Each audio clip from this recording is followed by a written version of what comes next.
You're on mute. What's going on, guys? Thanks for tuning in to another episode of the Ready Gold Standard podcast.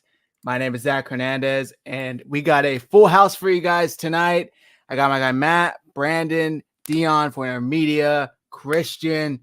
We're going to be reflecting on the 49ers season thus far, previewing the next half. But before I kick it off to the guys, if you guys are tuning in on Twitter, head over to youtube.com/49ers Hive. Join from there so we can see and interact with your comments. If you're commenting on Twitter, we can't see it. We're not ignoring you. Just go to youtube.com/49ers Hive. It's on the bottom of the screen.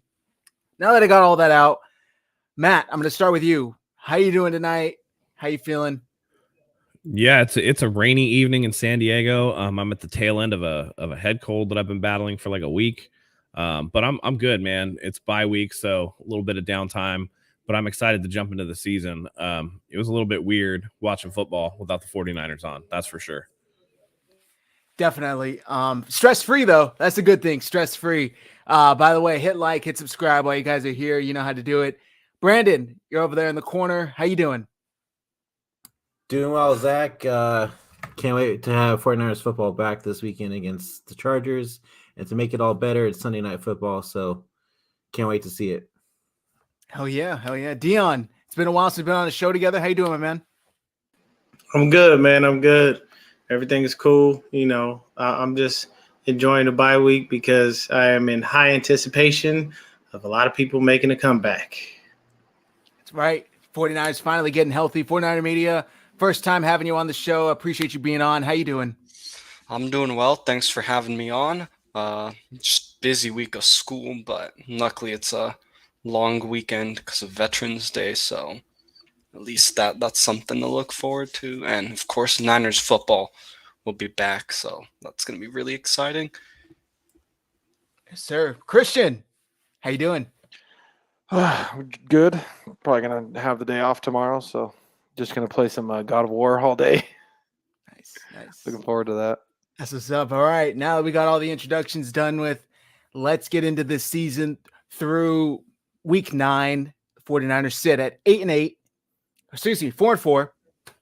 4-4. It's been kind of an up and down year. There have been good highs, there have been lows. Matt, I'm going to go right back to you. What do you make of this year? Is it roughly where you thought the 49ers would be halfway through? Oh, not at the beginning of the season. I thought we would be, maybe record-wise 4-4. That could have been fair as we kind of went through the ups and downs of the Trey Lance era, but that came to an end real quick in week 2 when he broke his leg against the Seattle Seahawks. So right back to Jimmy Garoppolo. And, at least in that regard, it's a familiar 49ers season where the defense has been better than the offense, but, it's disappointing. It's another year where you're punting on the future and waiting to see what Trey Lance is. And you see development, most recently it's Justin Fields, Jalen Hurts, same way. You see these young quarterbacks developing, getting better, and it's just like, man, I want that for Trey Lance, but it's just not in the cards for this year, and it's just more of the same with a little bit of a new mixture in there with the addition of Christian McCaffrey, which I feel has been the most probably positive I've felt about the season since Trey Lance went down. It was really rude awakening week 2, first or second drive, whatever the hell was that Trey Lance goes down. Brandon, what do you make of what the 49ers have been able to do with Jimmy Garoppolo? I know a lot of fans, including myself, were like, here we go again. But how do you feel about the way he's played this year? I've said it on my show multiple times. Dion and Christian could agree, and media with me. It's the same old Jimmy Garoppolo. You see the hospital balls. You see for the first time ever since he's been with the Niners, you've seen 2 safeties now from him. The guy still doesn't know how to throw away the ball. He's making rookie mistakes. And this is 9 years in the NFL now, right? So, it's the same old shit, but this is all we have left right now, at least for this season. And we just got to stick it out. Yeah.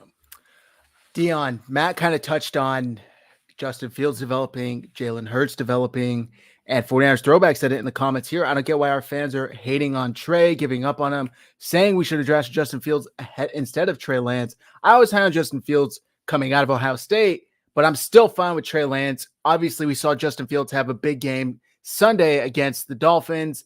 Ultimately, the Bears lost. Do you think that any of this proves the 49ers may have made the wrong decision? Not at all. You can't compare somebody. You can't compare Justin Fields to Trey Lance because there's one big, huge difference. Justin Fields is on the field. Trey Lance is not. So ever since we drafted Trey Lance, there have been haters, there have been doubters. And my thing is, until the man gives you more than enough to go on for you to actually try to make an assessment or some type of judgment on his play, then don't say nothing. Stop shooting him down as if this guy is just the worst quarterback known to man and he's horrible. And, at the end of the day, when you take a look at it, Chicago's still 3-6. So while, yes, there are times where Justin Fields may look good in games, you're still 3-6. You're not 9-0, 8-0. So why? What are we doing? We're watching someone develop. We're watching them in action develop. That's good. Good for Justin Fields. Glad the man's developing. Glad he's coming along. Here's the thing. Your record does not reflect what you're doing on the field. So while he's progressing, he's learning, he's growing, I respect it. I understand it. He's still got a crappy defense that doesn't help you win games. So at the end of the day, all of the hate that Lance receives is unfounded. You have nothing to go on. I got into an argument with a dude on Twitter back and forth, and he's just trying to tell me how Jimmy Garoppolo is the best thing since, Joe Montana or something. And I'm like, bro, he led us to the playoffs. I'm not even going to start that, but to make a long story short, no. It's not. We should not be giving up on Trey Lance. We should be backing Trey Lance, praying for him to get healthy and praying that he continues to, grow and blossom. We know next year we'll go through the ups and downs, but come on, man. Y'all got it. Our term is faithful. And boy, there's a lot of people out there looking unfaithful right now. For real, I really don't get the rush to judgment. It's like the classic, like you can have what's in this box or you can have what's behind this door. And we have no idea what's behind the door. How can we definitively say what's in the box is better? We have no idea. We really don't. And it's unfortunate how this has played out so far through a year and a half of Trey Lance's career, but that's just the harsh reality of it. That's football. We'll see what happens next year when he comes back healthy. Media, I'm going to throw it to you. By the way, real quick, it's actually like having a box that has clear sides because we know exactly what Jimmy Garoppolo is. And then still choosing not to pick the door. So that's what that's like. I was talking about Fields and Lance, but in that in that situation, definitely clear sides. Media, let's get something positive so far through 8 games. What's one positive takeaway that you can say about the 49ers 4-4 the record 4-4 so far? Yeah, so there's definitely been a few positives there, and I think the biggest one is the whole offensive line for the most part, because I know going into the season, a lot of people were down on this offensive line. They weren't really sure, how's it going to be, because they're like, already calling Aaron Banks a bust because he didn't play, as a rookie. This is a second-round pick, and he's made some mistakes, but he's been the best offensive lineman on the 49ers so far. And then even Spencer Burford's been, having an up and down, but he's looked good at times too. So, so these young guys on the offensive line are really looking good and continuing to develop. So I think that's definitely a big positive. Yeah, which has kind of been an unexpected positive. I know McGlinchey's kind of been he's looking like a big sucks. Doofus. Yeah, looking like a big doofus out there. But like you said, Burford, Aaron Banks, they're turning into some solid pieces for the 49ers to build that offensive line around, which is really, really impressive. Christian, I'm going to throw it to you. Christian McCaffrey, Matt touched on him in his own kind of opening statement.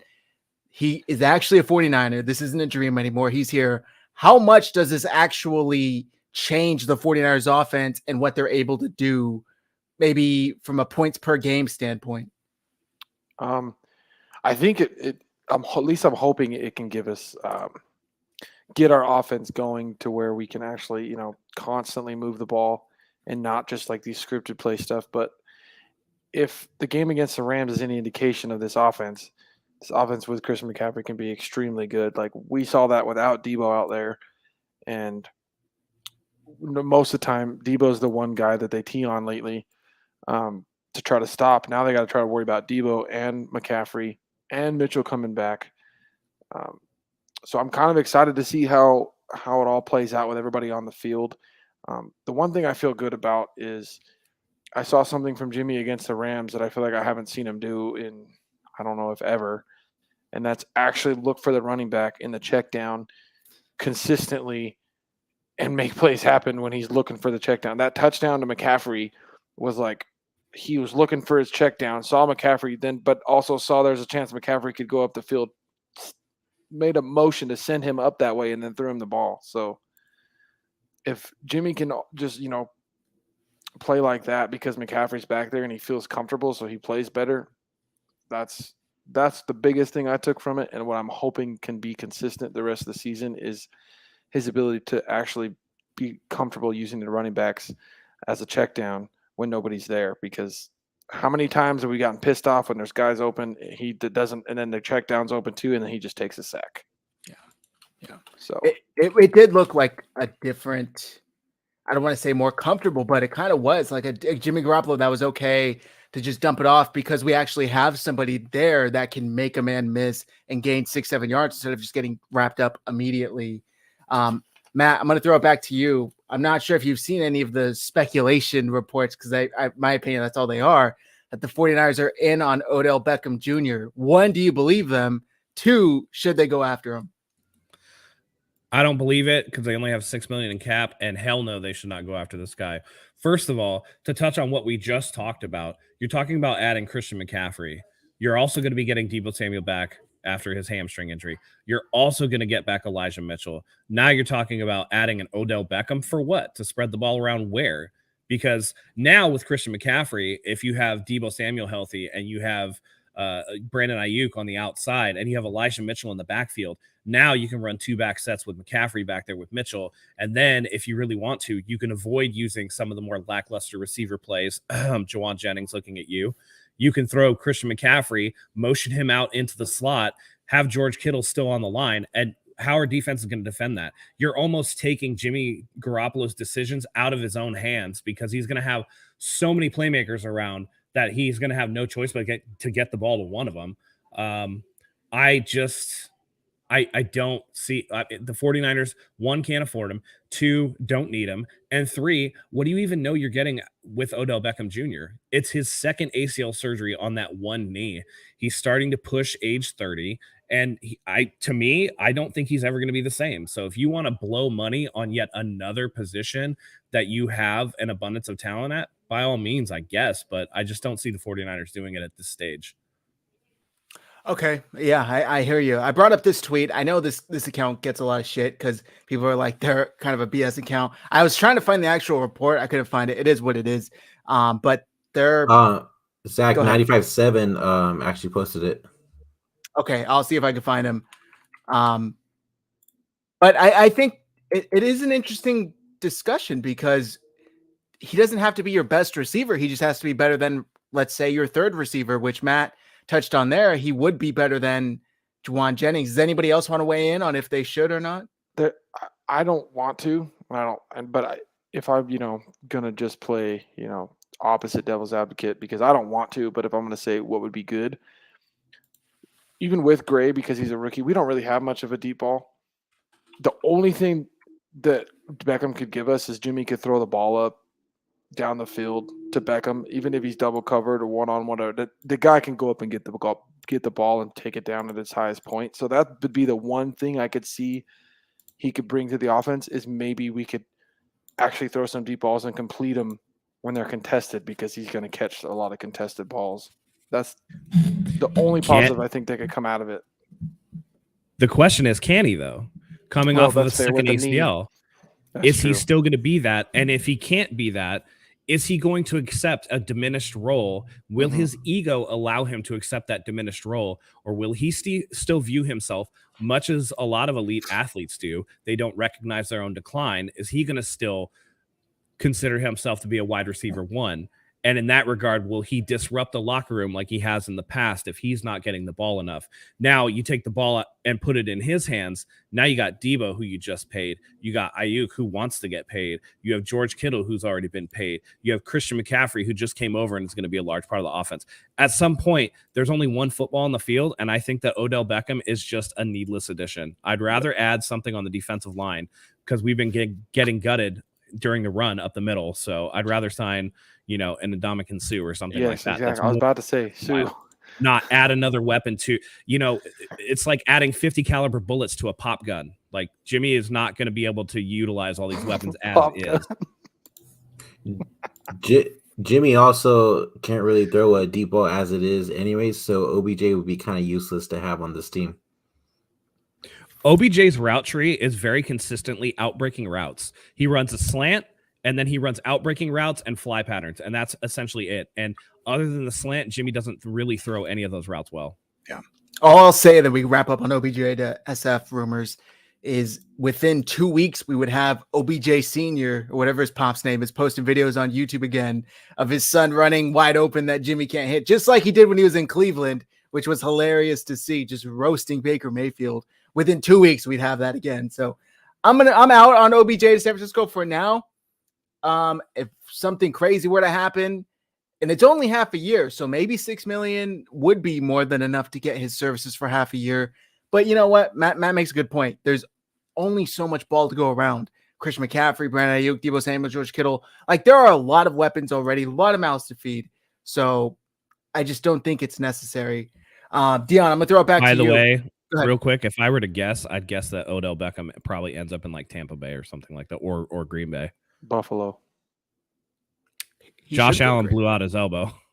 Josh Allen's probably done for the year. Dude, he still threw it 70 yards with that blown out elbow, though. He threw it 70 yards. He's gonna need Tommy John though, most likely. He's gonna play through it. Watch, he'll play through it, then have the surgery because he threw it 70 yards right after that injury. I mean, I bet you he plays. That's not sustainable. I'll take that bet. Probably true, but $100.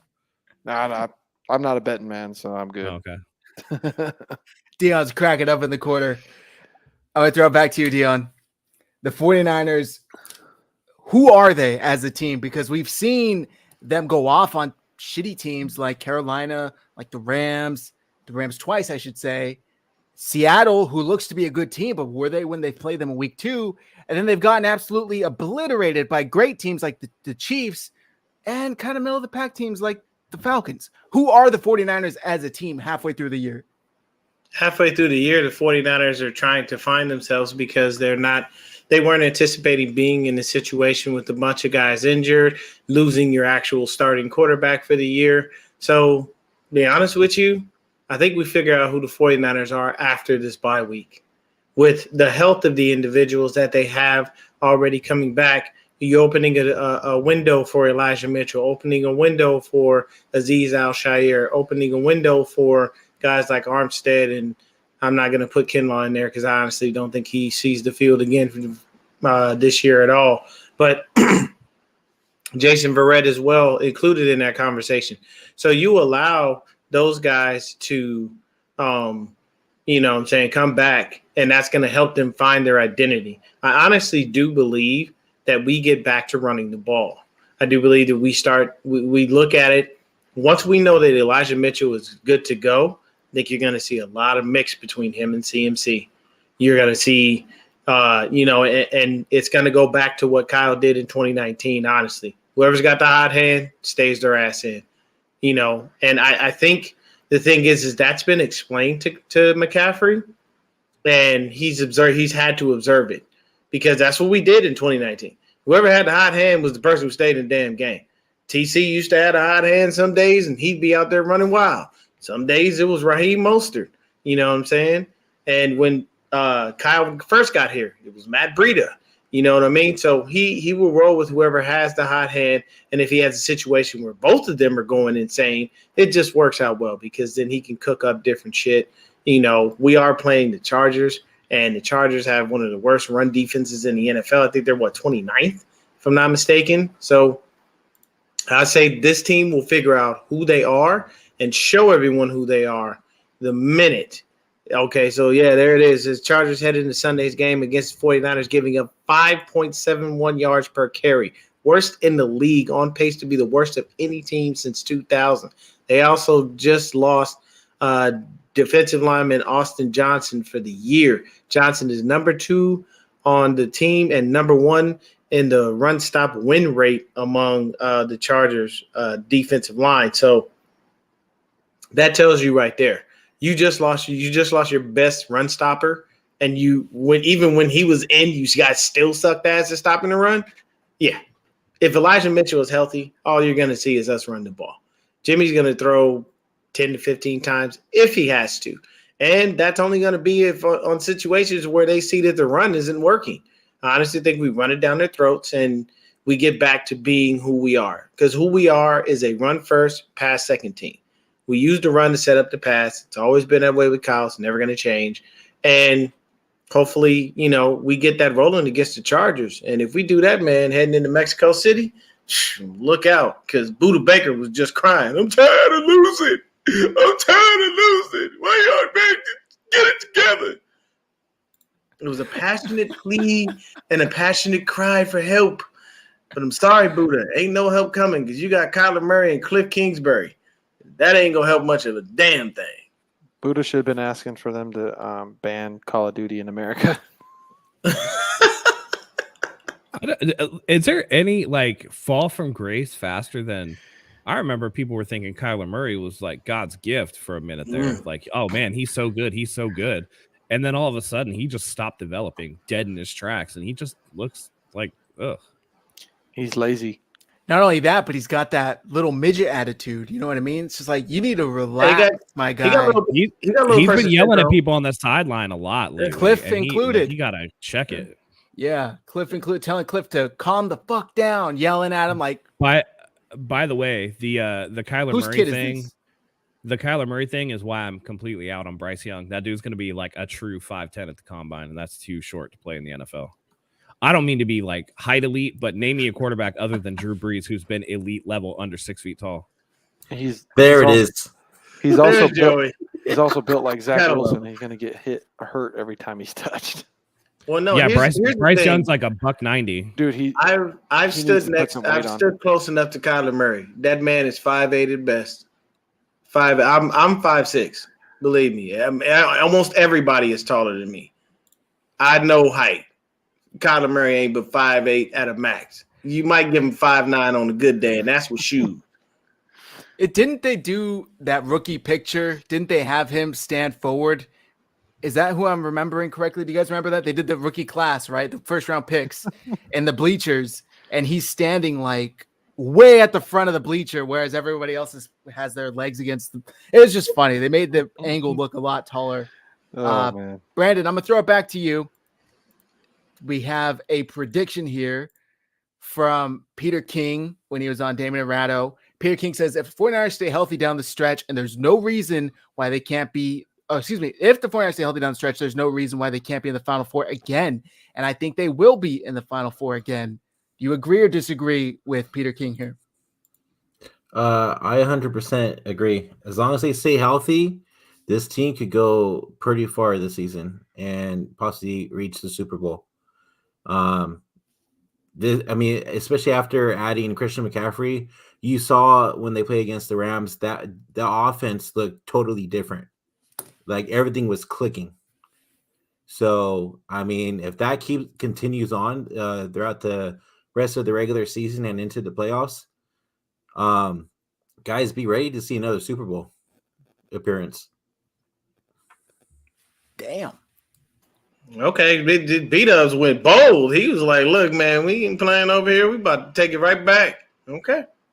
I respect it. What's up, Matt? Do you have something to add to that?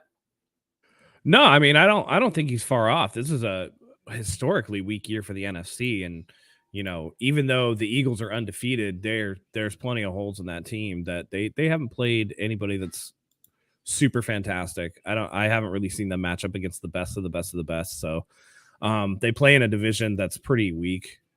So I want to see how the Eagles fare against, one of the upper crust teams before I'm going to sit here and say that they're definitively the best. I think the 49ers stack up and match up well with the Eagles across the board. So it's very possible, but they have to get it together. They have to find their identity.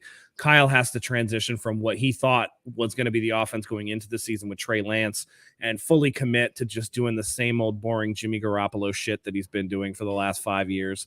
And I think he's finally getting there. And you can add in the wrinkles with Christian McCaffrey. Really, he's got to limit what Jimmy Garoppolo can do in terms of, making mistakes and just get the ball out of his hand quickly. And that way, let your playmakers make plays in space. And more often than not, this team with as many weapons as it has is going to make something special happen. So I look for the second half for the offense to be actually a little bit better. And that will actually take pressure off of the defense as they get healthier. They're not going to feel like they have to carry it. I know that, none of the 49ers would ever say it publicly like Jalen Ramsey did, but sometimes you just need your offense to kind of get shit done.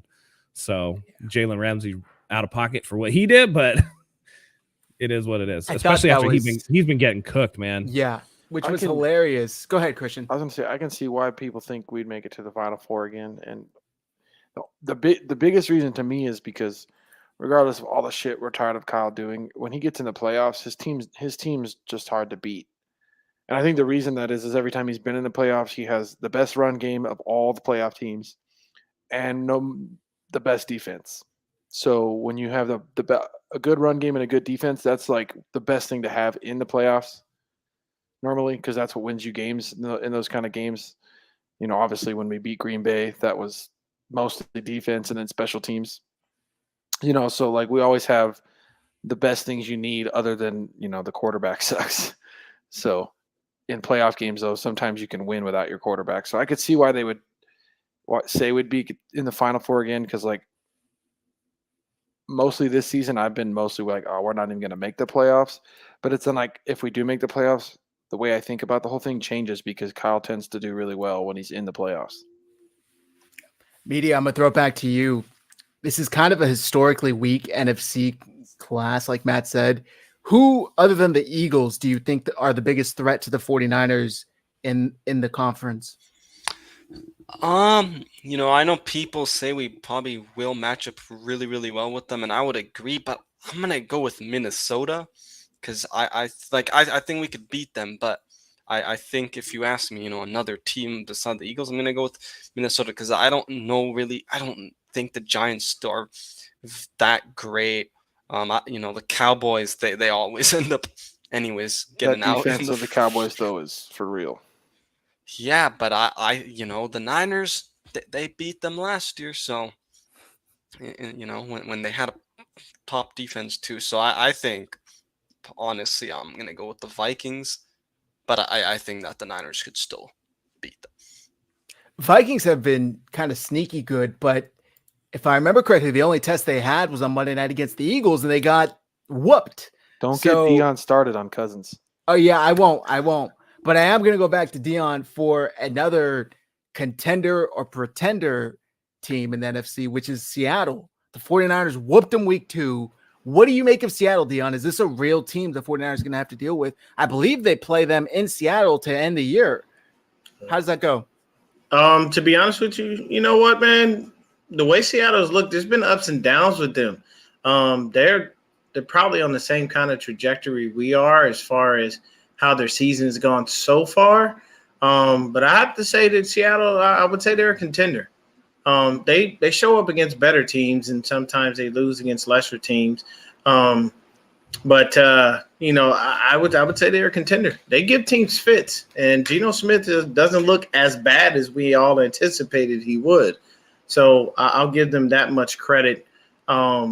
Just to touch on what media said as far as the Vikings being there, being, I guess, the team that we have to match up with and that can match up with us. To be honest with you, man, I'm not too worried about Minnesota. You already know how I feel. Cousins will never win a championship. It's just not going to happen. He needs to enjoy the time that he has being Mr. Blinged Out, dancing with his boys on the plane, and hey, and all that. enjoy that time, Kirk, because at the end of the day, bro, you're just going to be on the couch like the next person. It's unfortunate, but it is what it is. Damn. All right. Yeah, I just wanted to share this kind of an aside, but 49ers Throwback said, did you guys see Trey Lance on Instagram? He's out of his boot. So I wanted to share this picture with you guys. Matt, is that around the same time, normal time for recovery? Yeah, that's about the same. Yeah, that's a good time frame for him. So, yeah. And he's young. You got to remember his body is going to heal up a lot faster than people anticipate.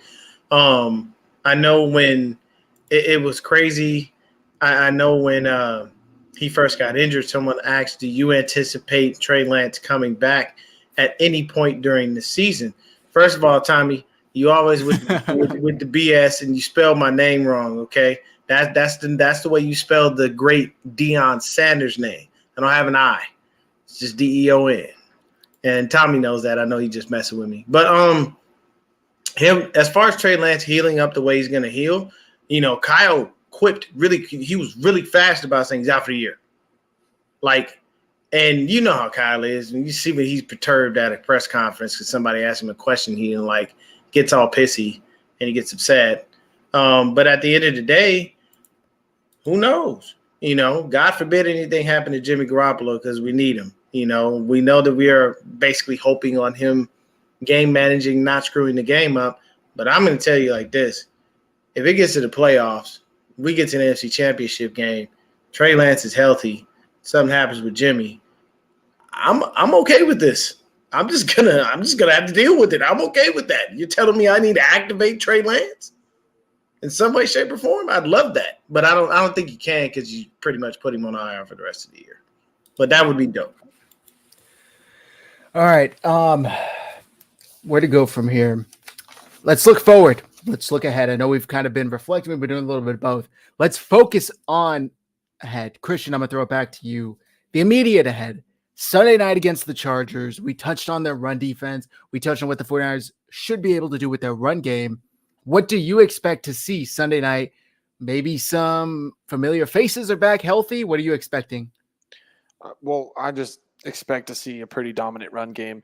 And that's not from CMC. I expect to see if Elijah comes back. He already averages close to 6 yards a carry against this Chargers defense. Coming back, I think he's gonna feel like he's got something to prove, it being only his second year. He's gonna freaking be a beast. I think the 1-2 punch with him and McCaffrey is gonna be great because I almost like having Mitchell in there on first and second down running the ball sometimes because then I really like being able to always have McCaffrey on third down just because, you know, it's passing down. But I see a pretty big run game. Hopefully Jimmy's only throwing the ball no more than 20 times, if that. And hopefully it's really high percentage throws because the run game's going good. So it's one of those ones where Jimmy has almost no incompletions, maybe one or two. I'm hoping we get to see Armstead back because then we can kind of see how much better our run defense is if he's back in there. But yeah, I'm kind of hoping to see a traditional style Kyle offense where we just run the ball nonstop and run up the score. This would be the one time that I don't think Kyle would be outcoached because the Chargers coach is terrible. And he's been outcoached so many times lately. So many times. I know Matt is agreeing with you so heavily right now. So like that's why I'm like, okay, well, we shouldn't have to worry about being outcoached because Kyle's been outcoached way too much this season already. He's way better than the Chargers coach. That guy's an idiot. All that talent, and he just This should be a for sure win, and at least I hope so because we've had a couple for sure wins already this season, and they have not panned out that way. So, you know, I'm kind of be on the edge of my seat, but we got to get, from the way I see it, we got to get at least 6 wins of the next 9 games. So this is one we have to get because, and if we want to make the playoffs, I feel like we got to win 6 more games. So this to me, this one's. We should win, but it's very, very, very important that we do win this game. Yeah, I agree. They've already fumbled a couple of games they should have won. They've lost their leeway. Matt, I'm going to throw it back to you. They're looking to get Elijah, which Christian touched on, Elijah Mitchell back. Azeez Al-Shaair, Kyle Juszczyk, Deebo Samuel. Which of these would you say makes the biggest impact to return healthy? I mean, they're all going to be. I got to give two. Offensively, Elijah Mitchell is the biggest comeback. Defensively, I think it's Azeez Al-Shaair because I think that he helps make Fred Warner better. Fred Warner's looked a little bit better as of late, but I think that linebacking core as a whole typically needs to work together. And it's been a while since Dre was in there with Fred and with Azeez, and I think getting all of those guys back is going to lead to the defense tightening up. And I think that will actually help spell any concerns with, maybe AA isn't quite ready, or, Javon Kinlaw is still hobbling over on the sideline. # Grant Cohn was right, apparently. But, those linebackers fly all over the field, and being able to fill those gaps if the defensive line isn't up to the task is going to make the defensive job a lot easier. So both sides of the ball are going to see some improvements. And, I agree with Christian. Brandon Staley is dog water as a coach. Like, he is nasty, like gross, should be fired. Criminal what he's doing with that much talent. They should be blowing teams out left and right, and they're not. I don't know how many times Kyle has been actually outcoached. I would say once against Atlanta, but the other games, I feel like he's done a pretty good job. That drubbing at Kansas City, that wasn't really Kyle. That definitely was a lot of Andy Reid picking on D'Amico Ryans, because we all know Kyle doesn't do shit on defense. So, but again, with his new toys, I think he's going to get more inventive. I think we heard that in the press conference after the Rams game, where he said, man, I just brainstormed and I just called around to coaches and see, hey, does anybody know if Christian can throw the ball? And when you have all these weapons and he gets excited and he's into it, I think there was a little period where it was like, shit, we got to do this Jimmy Garoppolo thing again. Right. And it was like when last year, when he tried to do both quarterbacks, he gets distracted sometimes, and that affects how he calls plays. I think with toys and getting playmakers back, that makes him more excited. I think we're going to see a lot of new wrinkles in the second half of the season. Yeah, I agree. There's just so much there for him to work with for once, and they're finally getting healthy. They've dealt with, knock on wood, all of their injuries in the first half of the year. Now they're able to return healthy. Hung Fat, this is an interesting comment. Al-Shaair might be our best inside linebacker, but y'all aren't ready to have that talk. You guys agree or disagree? No, I agree. Al-Shaair is definitely a great inside linebacker. Like, he could be the starting inside linebacker on most teams in the NFL. I don't think he's better than Fred, though. I wouldn't say he's better than Fred, but that's where Fred plays in the middle. Yeah. So if you're saying inside linebacker, then Al-Shaair ain't better than Fred. Like, let's be real. I agree with you that he makes Fred better, though. That much I do agree. That he does. He takes some of those coverage cues away from Fred, right? Mm-hmm. Fred's biggest weakness is in the coverage game, where he has to sit on an island by himself. He's not the best at passing zones off and picking up new guys entering his zone. That's where he struggles. And I think that Azeez does that a little better. So that helps, but to say, I don't think he's better overall. I mean, not after, dude. I mean, did y'all see Fred Warner launch himself like a fucking piss missile? His sideline to sideline speed for a middle linebacker is insane, bro. When I saw that, I was like, I thought you couldn't do that. I thought you couldn't leave the ground. You can't lead with your helmet though. Oh, he was leading with his arms, and he just shoved that dude. But that was he sick. did. He probably, and I don't. And the beauty of that play was, dude definitely didn't expect it, because you saw his reaction. These guys hate the Rams so much. I swear this team hates the Rams so much that they just play hard as fuck when we play the Rams. Yo, I thought I was watching Roman Reigns spirit freaking somebody, man. God damn. Right? It was a good hit. By the way, is a 49er fan. Yes, along with the late great Yokozuna, who was a 49er fan. Yeah, the Usos, along with the Usos were 49er too, fans as well. Hey, they need to talk to their cousin The Rock, because he showed up at a lot of Rams games. Man, look, The Rock is a part of Hollywood. He's gonna go in there and do what he has to do for Tinseltown. And I'm sorry, it looked like they put some bronzer on his face when he was announcing stuff at the Super Bowl. I'm like, Rock, why you out now, bro? Don't do that. Don't do that. I have a feeling the only team that The Rock is actually a fan of is Miami, because that's where I was about to say I think he's a Dolphins fan.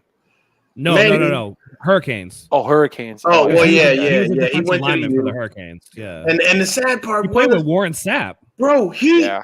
played with a ton of stars. Dude, a ton of stars. Sapp came in as a tight end and then took the Rock spot at the end.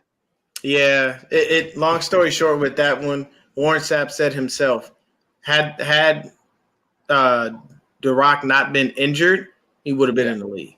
Oh, but he kept getting injured, so I mean, it worked out better for him though. Hey, dude. He got a whole lot of money now. He ain't You know tripping. what I'm saying?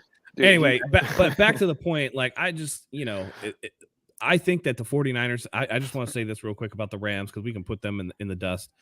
The 49ers do a better job against Aaron Donald than any team in the league. They shut that dude down. They piss him off so bad, and I love it. Is that Brunskill? It is Brunskill. It is, bro. It is. He's straddling this dude like he's giving him a lap dance. He said, "Giddy up, giddy up, horsey, giddy up." Look at Aaron. He's like, "Dad, I don't want to play this game anymore." Shut up, son. Just shut up. Lay down on the ground. Don't worry. I'm making you into a man. It's all right. I do think that the Rams do bring out the best in a lot of 49ers, including Jimmy Garoppolo. But one thing I want to point out that we have to look out for in the second half, Jimmy Garoppolo has had 16 interceptable passes so far this year. Mm-hmm. That's really high. That's really high, including 2 that Jalen Ramsey should have picked off. Yeah, the one just dropped the one that he blitzed and got his hands on, maybe not, because that's real hot, like real close. But the one in, I believe it was in the end zone, he should have picked that off.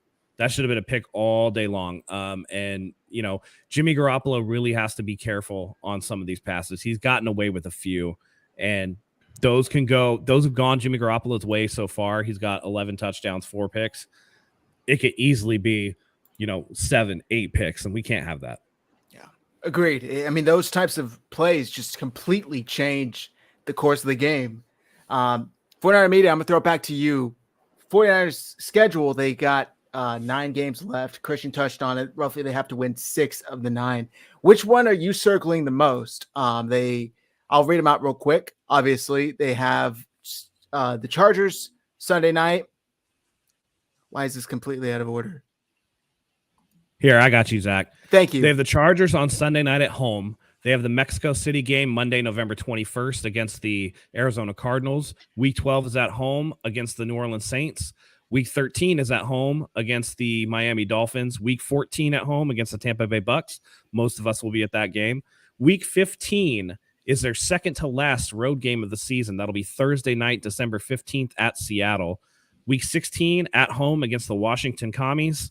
Week 17, they fly to Sin City and play the Raiders in Las Vegas, and they finish up the season at home against the Cardinals on January 8th. And I gotta say, it's hard to see how we don't win 6 of those. The only team coached worse than we'll get the to that. Chargers We'll get to that. is the Raiders. Let's let media share. Sorry. Yeah, so I think the game I'm circling the most is the matchup of Kyle Shanahan and Mike McDaniels.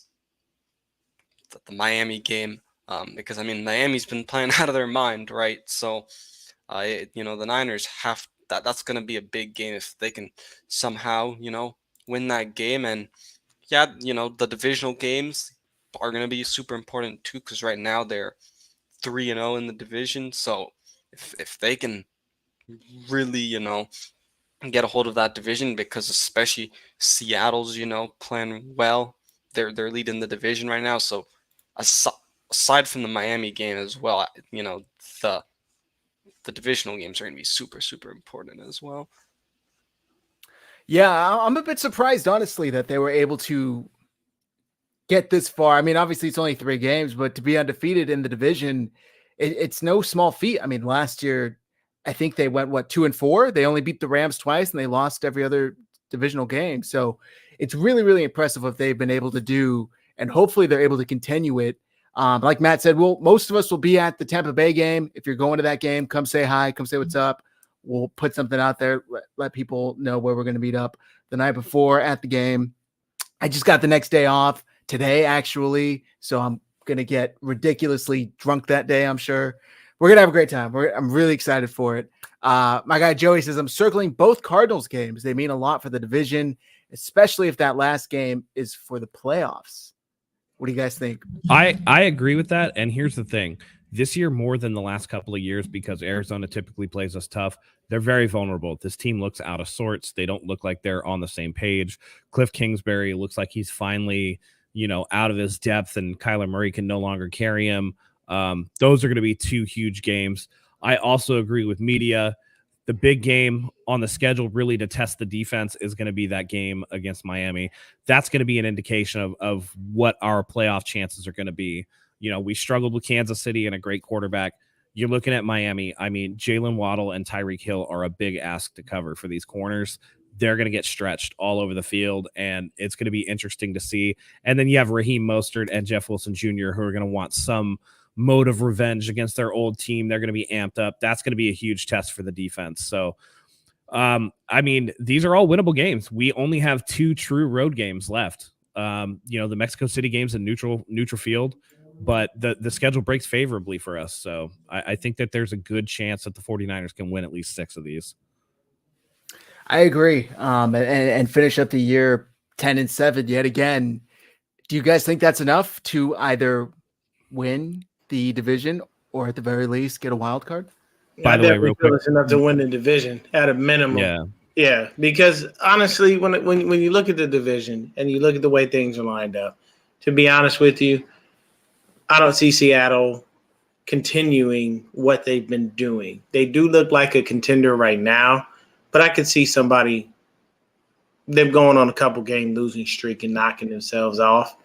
The only other teams, and then the Cardinals, no, they're a joke. There's so much dysfunction there, man. You got Buda Baker crying, telling people to get their stuff together. You got Kyler Murray having little man syndrome where he's angry all the time, and just there's just a lot of dysfunction there, man. And I just don't see them getting on track. Robbie Anderson dropped. I watched the game. He dropped several easily catchable passes, but that's been a knock on him throughout his career. He has moments where he'll catch, some crazy catch, but for the most part, he drops a lot of footballs. So, and then when you look at the Rams, their offensive line is trash. They have no run game to speak of, like none. Like typically when you look at the teams in the league, you go, who has the shittiest run game? Usually you say Buffalo because Josh Allen is their run game. They never use their running backs. And they even got Naeem Hines. And it still ain't nobody doing nothing over there. But then you see the Rams this year, their run game is just trash. And none of them are scoring. Nothing's happening. So I honestly think our division is ours for the taking. We just need to go out there and continue to punch teams in the mouth. And I think with this formula that we're going to have coming out of the bye week, it's going to get ugly. All right. I love it. Is there anything else you guys wanted to touch upon? That's all I had here in my notes. I was going to say with Seattle, I feel like they're the little engine that could, and you can only make playing with heart go for so long because that's what those guys are doing. They're most of the time undermanned and winning games. Like you can only play with heart for so long, and it's working right now because they're playing. This is a good year for Seattle where they were supposed to have a down year, and the rest of the league is kind of mediocre instead of having a bunch of guys at teams at the top. Eventually, it's going to run out. Like, they're not that good. Like, what we did to them week 2 is because they really aren't that good. Jimmy came into that game, and we still freaking whooped their ass because they're okay, but eventually it's gonna taper off. I think teams will get tape on Geno Smith and kind of figure that out. That'll be what it is. I mean, they have a pretty similar schedule to what we have, so they're off to a good start, but anything can happen. But actually, before we go, what I was thinking we could do is that now that we're putting a recap on the 49ers first half, let's just go through the 4 phases of the game and give them a grade, offense, defense, special teams, and coaching, and just kind of see where we go from there. Zach, we got to touch, not to interrupt, Matt, don't we have to touch on the MyBookie? Great reminder. Thank you. Let's do that, and then we'll get to Matt's idea, which is a great idea. before wrapping up here.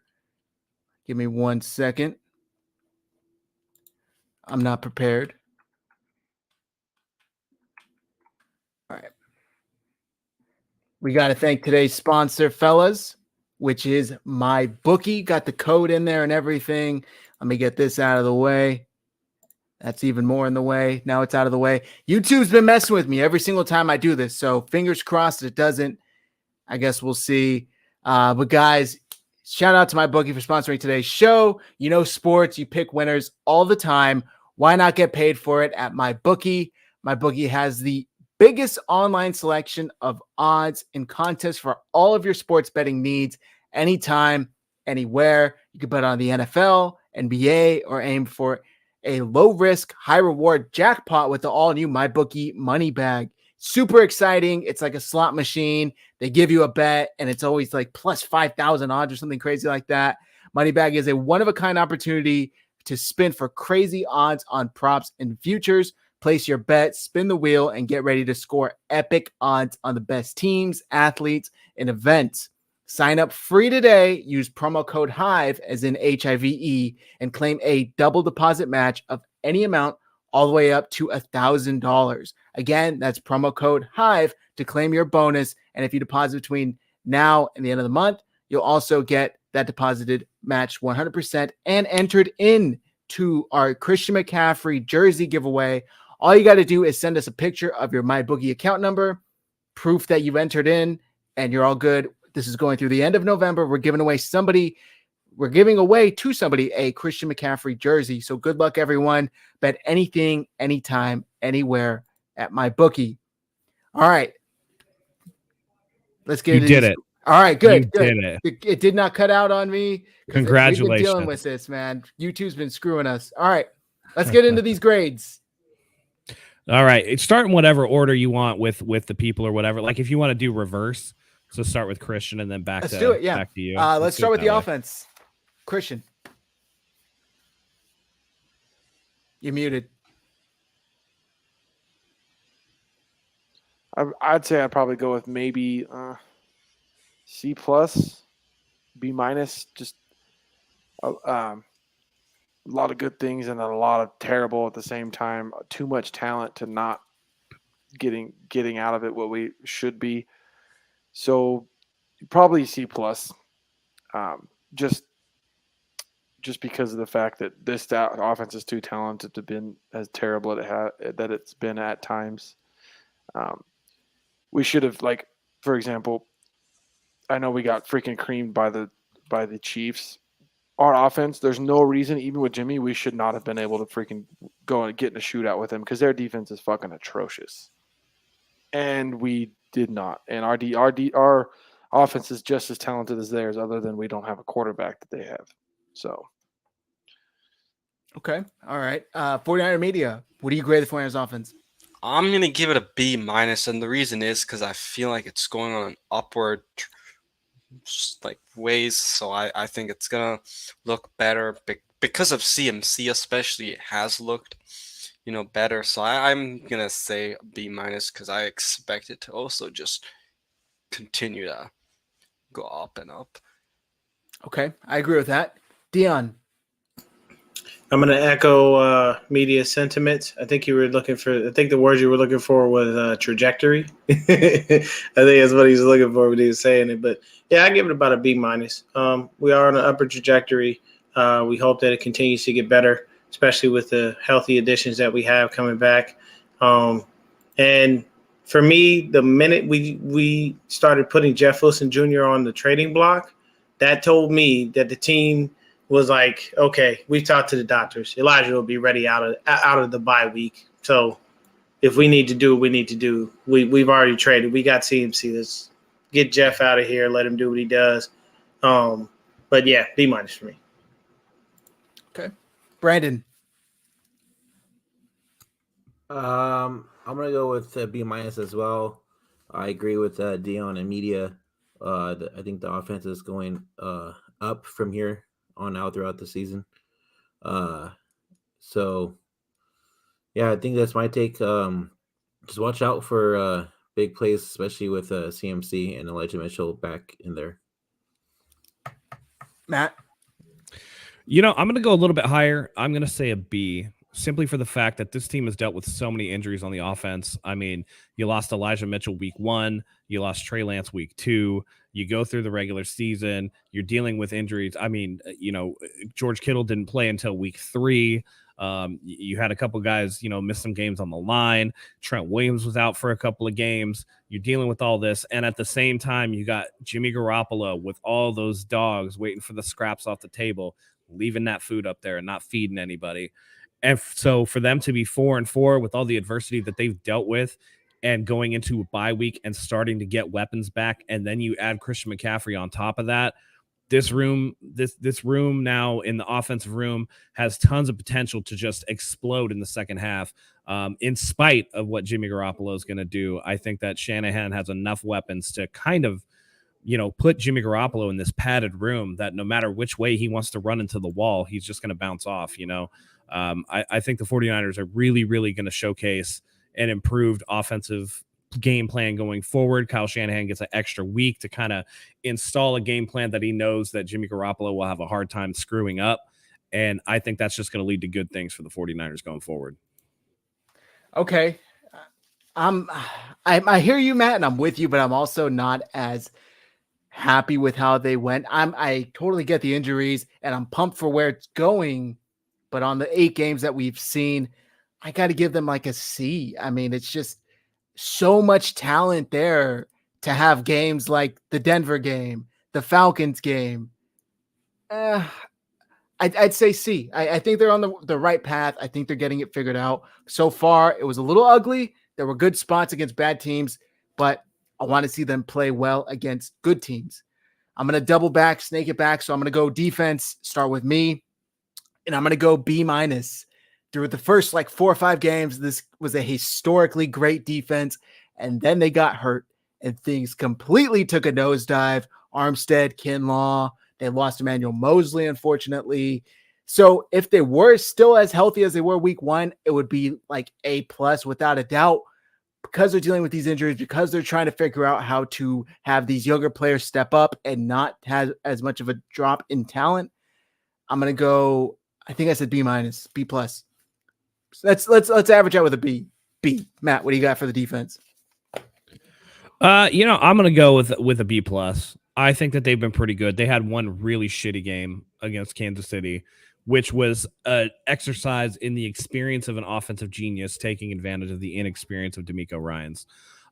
Like you said, injuries play a part. I'm a little bit more forgiving on the injury front.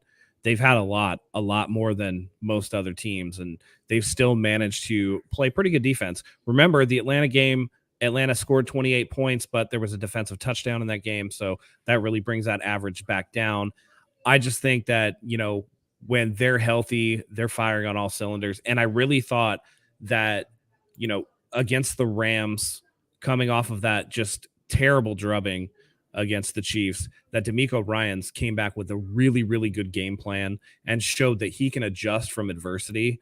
And so, again, like I said, with the offense, when you have pieces coming back, Azeez Al-Shire, you have Dre Greenlaw probably going to come back healthy. Jason Verrett is probably going to head out there at some point or another. The club is going to come off of Jimmy Ward at some point, right?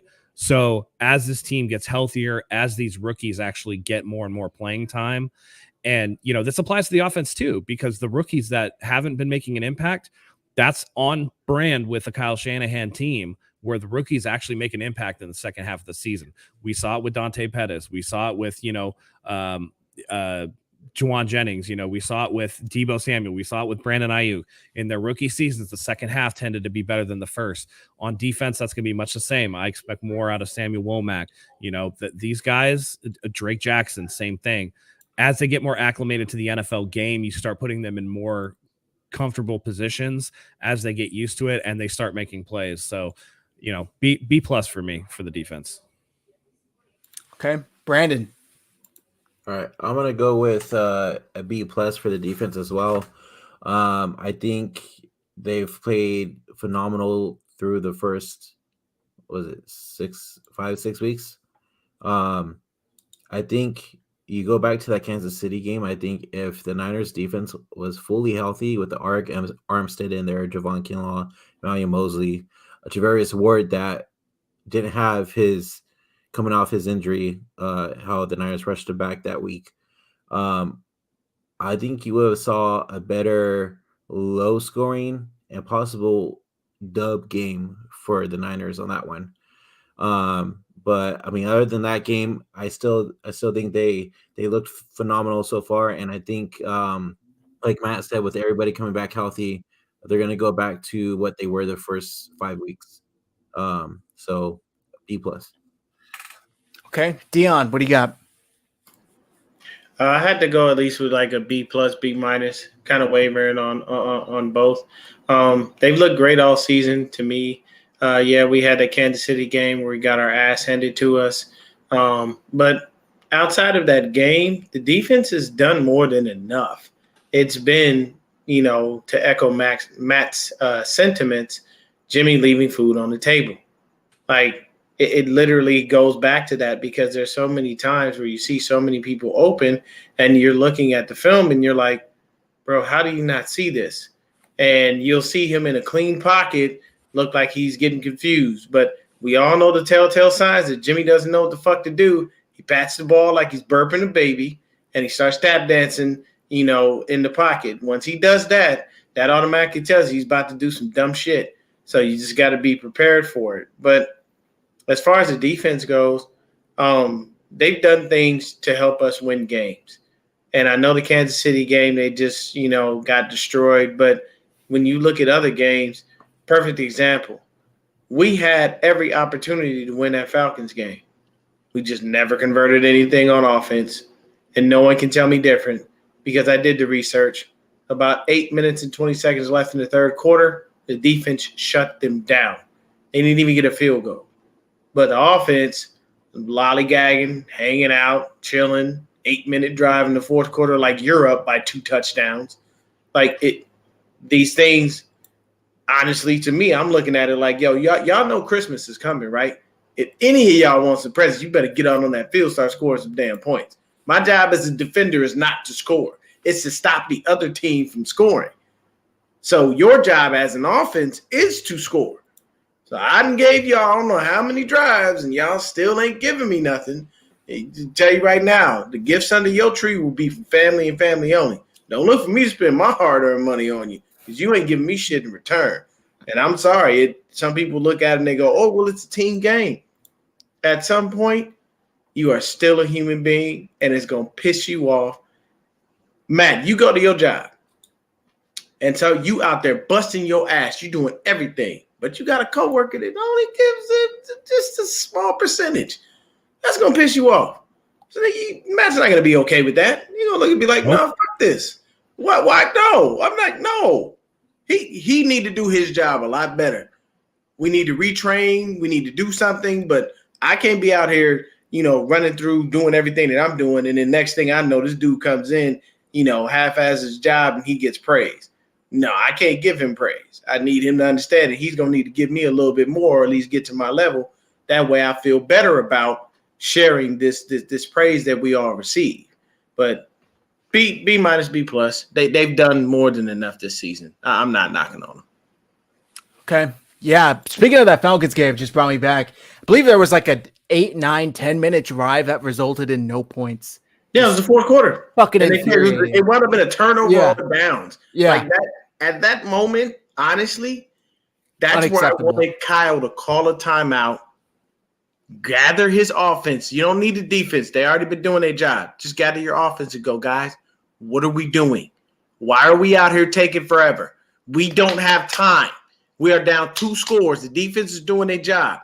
Get on the field, make the plays. Yep. 49er Media, what do you grade the 49ers defense? This one's tough because I almost want to give them kind of a bad grade just because of 2 games, but I'm going to go with a B-. And the reason is because, you guys just brought up the Atlanta game. The Niners could not stop Marcus Mariota. Like, it seemed like they were playing the run, but that didn't work because, like, then they kind of passed it. And, the Falcons basically took the Niners game plan and executed it, and the Niners just couldn't stop it. So that the defense struggled in that game. And then in the Chiefs game, like just the second, they just had zero pass rush for most of the game. Like Nick Bosa, I think, had finally a sack in the fourth quarter. So the defense just did not play well in those two games. But, they started off really, really well. And hopefully, we can see the second half defense in the Rams game. Because the defense also did get a little, cooked, in the first half versus the Rams in terms of just not being able to stop the screen game of the Rams. But luckily, D'Amico Ryans, the whole 49ers team adjusted in that second half of the Rams game. So that's all I'm giving the defense a B-. Okay. Yeah, I hear you. Great points. Christian. I got to go with an A-, and that's mostly because the whole bad defense thing, I mean, it's like 99% injuries. Like, we went from having 2 all-pro corners to having both of them injured, one of them playing with a gimp leg.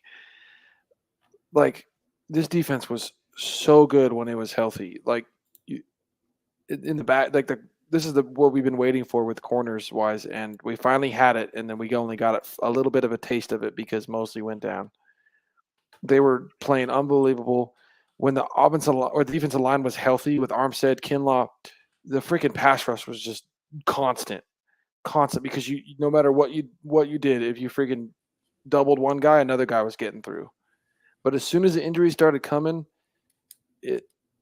obviously the defense slowed down. Like, when you lose your 2 interior defensive linemen, you lose your freaking corner who's probably playing the best of any player on your team. You lose 2 of your linebackers. Your safety with Ward not being in there. So for me, I mean, this defense was like unreal good, and if they could have stayed healthy all season, it would have been like a historical defense, I think. So I'm going to give an A- just because the injury bug kind of ruined their chance to have like a straight up historical season. Like, I'm pretty sure the first couple games wasn't there like a mention that like there was some stat the Niners had that was better We than were mentioned with the 85 Bears, right? The 85 Bears and the 2000 Ravens. That's what I'm saying. We were on that track until the injuries. If we stayed healthy, if we played the Chiefs earlier in the season healthy, that game would have went way differently. Way differently. It would have looked the way it should have looked, where constantly you have pass rushing Mahomes. He's throwing he would have looked like how he played like shit against the Chargers, even though they won. We would have picked off the ball that the Chargers dropped like 3-4 interceptions. That's how the game should have looked with our defense. But with all those injuries, it completely just killed the defense. Like, you can't lose that many guys and then expect them to go against Mahomes. And I would say the Falcon game is a perfect example of how, when you lose that many guys on the defense, you lose a game like that. Obviously, the offense was terrible, but there's no reason that the defense shouldn't have dominated Mariota and the Falcons. But with those injuries, there was no way. You could tell in certain times after the injuries came, what I would see, like, our defense playing uninspired, almost like they were like, fuck, we're so hurt and we're still playing our best and struggling. Like, there were times where I'm like, oh, they don't even look like they want to be there, because it was just such a rough freaking go from the beginning to where we were at towards coming into the bye week. Yeah, for sure. No Cordell Patterson too. That hurt a little extra. So I guess we're special teams. Christian, we'll keep it with you. Special teams grade. Well, I'd give it like a B+. It's been good at times, bad at other times. Like, McLeod, he's actually helped a lot. Like, returning kickoffs and punt. I mean, dude, his ability to make the first guy miss on punts is insane. Every time I'm just like, I just can't wait when I see him not catch a fair catch. I'm like, oh, let's see what he does to the first guy this time. So that's been good. Kicking game's been mostly good. Mitch has been like was just like, just pay me and then I'll freaking look like an all-pro punter. So I'd give them a B+. I think they've done really well and helped us a lot compared to last season. We've gotten a couple, positive, turnovers for us with the special teams and stuff like that so far this season that we didn't get last season. So I think they've done actually really well, and I'm glad that we've improved so much compared to last year, because last year was a disaster. 49er Media, what do you grade special teams? Okay, I know you guys are not gonna like this grade, and I'm gonna give it a C-, and the reason is because going into the offseason, I was so hyped about the special teams. I was like, man, we signed Ray McLeod. The Niners invested heavily, in Oren Burks and George Odom. And the special teams, to me, has just been so inconsistent. Christian said, yeah, the kicking game's been great. Mitch Wishnowski's done great especially after he got paid. But it's just, I'm not sold on the return game still.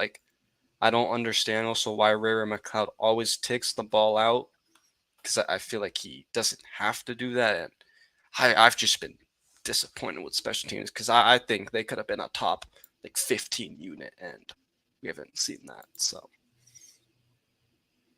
okay, yeah, I can't wait to answer this one. Deon, what do you got? I give them about a C+, honestly, and I give them that because they haven't been spectacular, but they haven't been a horrible failure. We've seen some ups and downs, some ebbs and flows with the special teams. As we've all said, Mitch, we're going to call him Money Mitch from now on, because he got paid, baby. He keeps punting that thing like nobody's business. I love when I hear the commentators go, he's got like a knuckleball punt. And it's like, yeah, he does, because he sets people up. And that tells you that person has literally studied the dynamics of how a football flies in certain ways when you kick it, certain points on the ball, everything. So he knows his craft, and I can appreciate that. McLeod's been all right, honestly, to be honest with you, if you want to bolster your special teams, you ain't using Danny Gray for deep shots. Might as well use him for kick and punt returns. I'd put him there with Ray. I'd put him there on punt returns just to give the kids some kind of time on the field, because our special teams right now is littered with Ty Davis Price and Jordan Mason and, so on and so forth. But I give them a C-, a C+. Hopefully they continue to improve, but that's my grade. Brandon, what do you got? I also say a C+. They've improved a little bit compared to the past 2 years. Ray McLeod, he has his days, but there's a reason why the Steelers did get rid of him. So there's that, and I think I agree with Deon. I think you should put Danny Gray out there. He has the speed for it, and give him some playing time somewhere. So maybe keep a lookout for that. Maybe they do try that out sometime, but I don't know. We'll see. Okay, Matt, what do you got? D+. To me, Mitch Wishnowski is essentially the only thing that's been good about special teams. The kick coverage hasn't been great. They've given up some field position.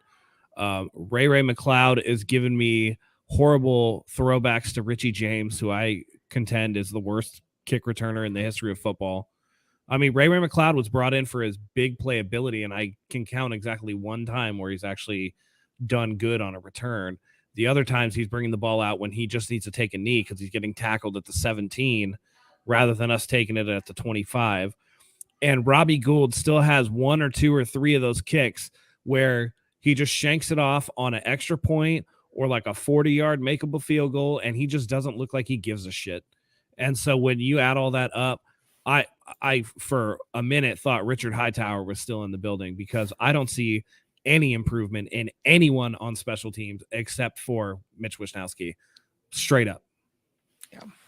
Yeah, I'm not as high on the special teams unit. There were a couple games where I was shaking my fist yelling, Hightower! Just like freaking Haberman and Middlecoff do, because the 49ers, I could have sworn he was back on that sideline. The shit that they've allowed, that blocked field goal or extra point, whatever the hell it was in week 2 for a touchdown.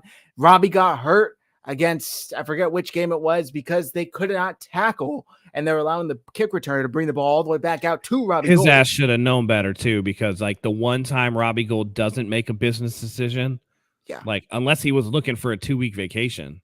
Maybe he was, but he got it.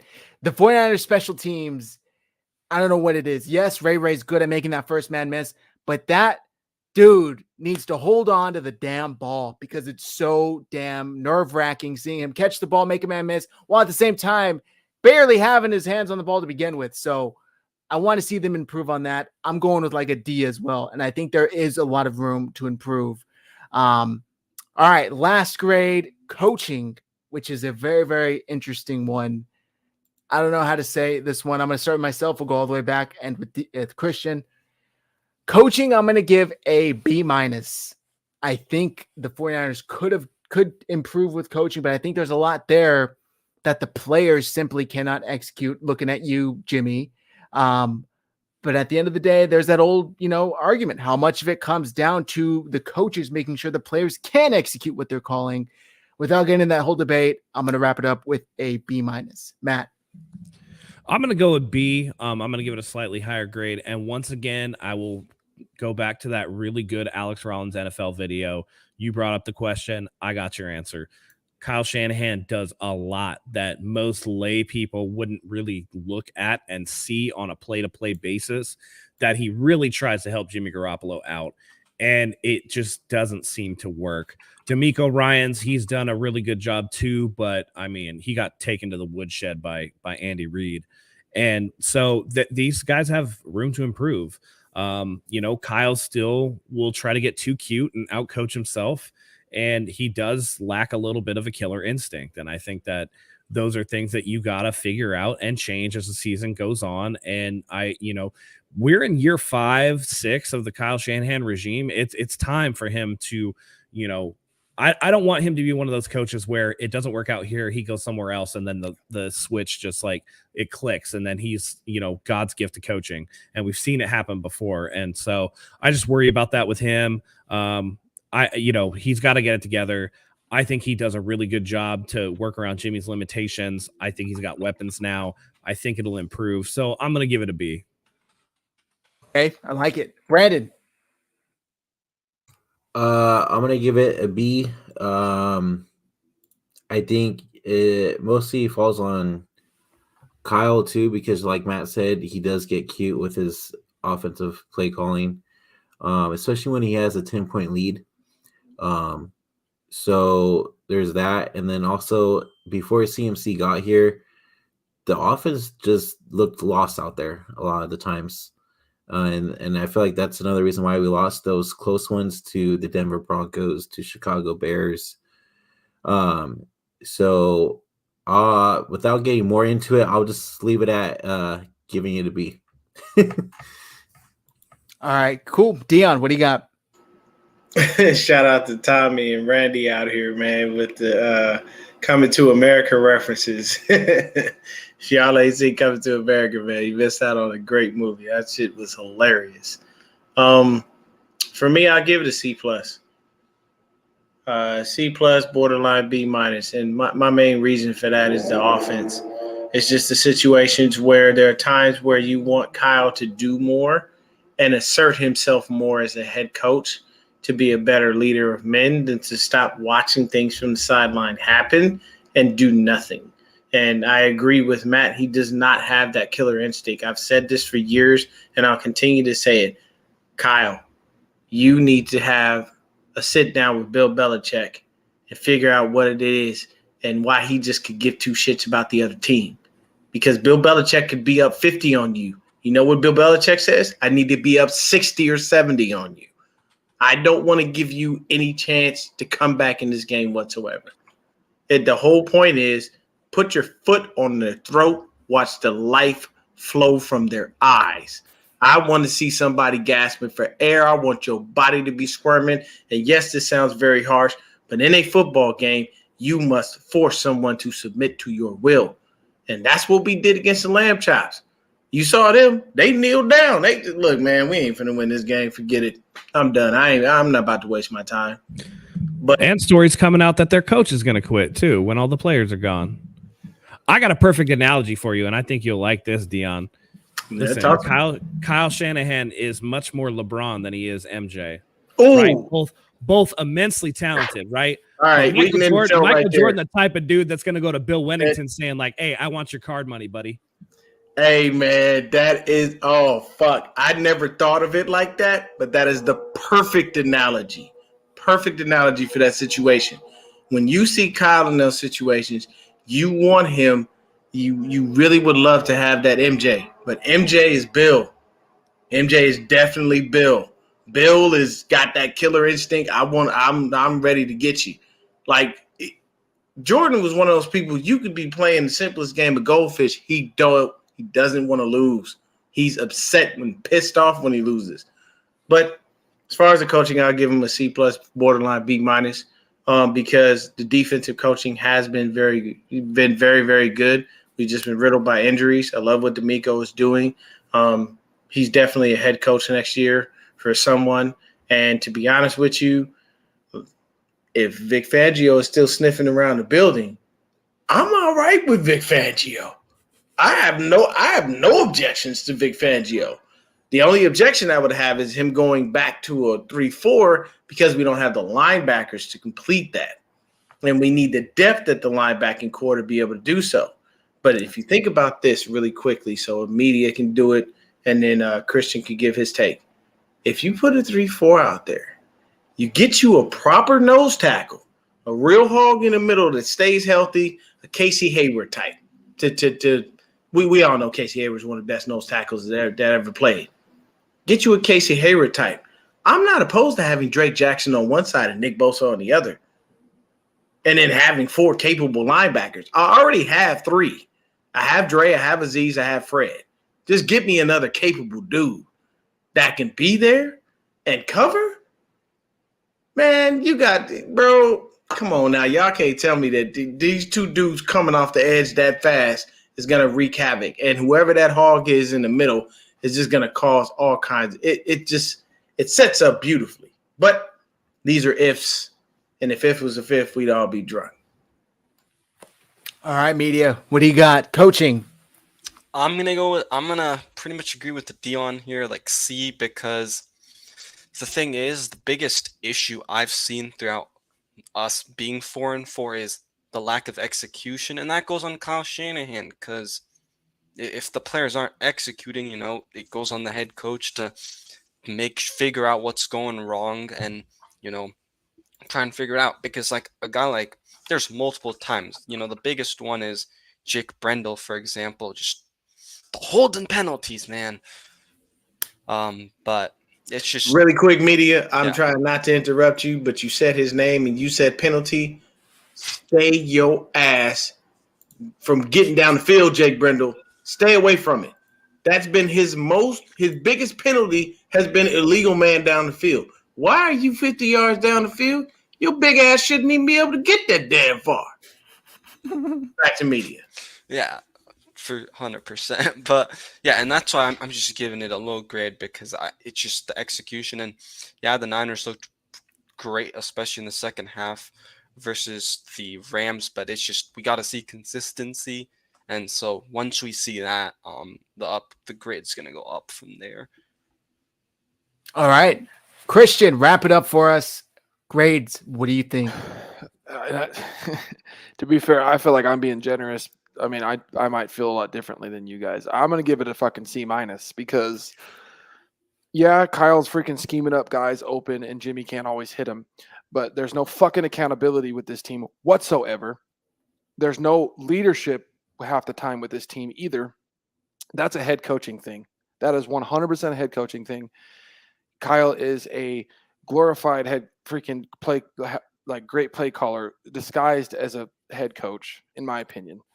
So, and I feel like we've seen that more than anything this year, because I just feel like so many times he's not prepared. And then just after the games and all the things, the complete lack of accountability I've seen so often, and lack of leadership at times is just ridiculous. Like, it's getting so bad. We finally saw Kittle freaking actually say something negative about the offense. I was like, yeah, well, somebody finally speaking up, because it's been ridiculous. Like, don't get me wrong, Kyle is an amazing play caller, but I feel like he's really struggled to come out at halftime and actually make adjustments.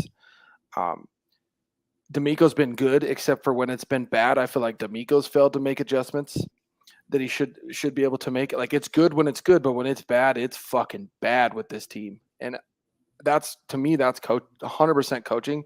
So, like, I think you guys are the one this time being a little bit generous to the coaching, because yeah, it's been good at times, but when it's bad, it is fucking atrocious. Like, get fired atrocious.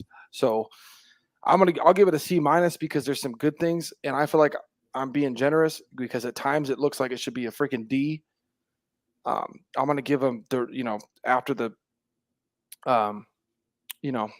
bye week to see how it goes, because of the fact that injuries do play a part. But so many times when I've seen so much of an inability to come out at halftime and have made adjustments, even with what we're dealing with, it's just infuriating. And then the lack of emotion on the sideline. I know each team is different, but it fucking drives me nuts. Like, when I was watching, I think it was the Falcons game or whatever game I was watching, and I was saying, like, the defense is playing uninspired. Like, nobody's even doing anything. They're just fucking sitting there.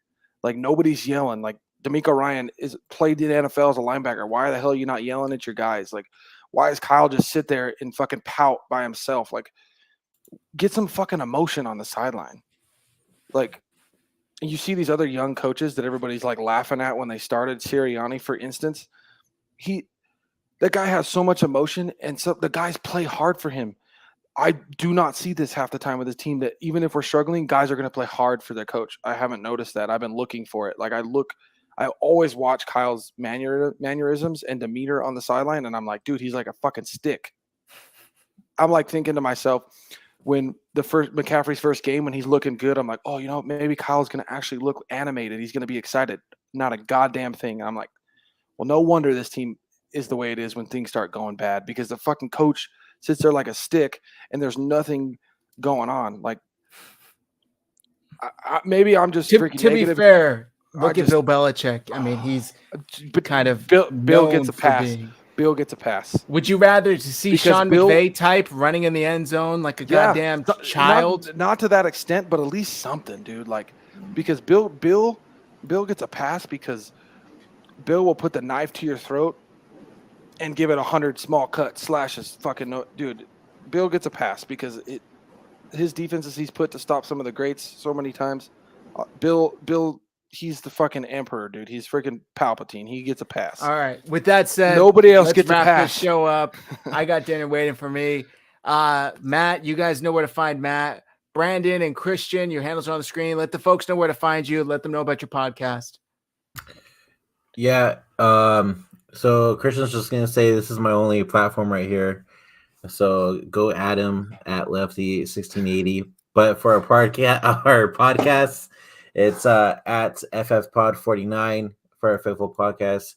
Go ahead and subscribe and like our YouTube channel as well. We're also on Instagram, Facebook, TikTok, and all the shenanigans. And then my personal page is on screen, BDubs49. And yeah. Sounds good. 49er Media, thank you for joining us. We'll have to have you on again. Let the folks know where to find you. Thank you so much for having me. Really enjoyed the show. You guys can follow me on Instagram, Twitter, and YouTube at 49er Media. Sounds great, man. Deon, always a blast. Let the folks know where to find you as well. Very simple. Niner Game Podcast on YouTube, at SwiftD on Twitter, 49er_Deon on Instagram. And definitely make sure that you follow the 49ers Hive in general. Shout out to Matt and Zach for hosting the show, bringing us in. You know what I'm saying? We're all family here. And definitely at the end of the day, man, go Niners. All right. I love it. Matt, you want to carry us out? Absolutely. We love having you guys here as always. Thank you for everybody who joined us on the panel on the show tonight. It's going to be an exciting, at least interesting second half of football. We only got a couple more days to wait. We're in prime time. It's a perfect showcase to see how this team can kick off the rest of the season. With that being said, for Zach, for myself, thank you as always for joining us. And until next time, go Niners.